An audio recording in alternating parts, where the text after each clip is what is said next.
Panahon ng pangunawa, panahon ng pagmamahal, at panahon ng pagpapatawad.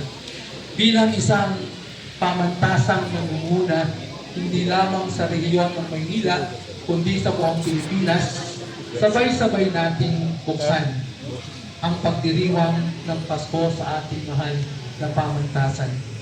Ito ay pumapaloob sa pagdiriwang ng ika-19 na taon ng pagkakatatag ng ating pamantasan at simula ng pagdiriwang ng ika-20 taong pagkakatatag ng ating pamantasan.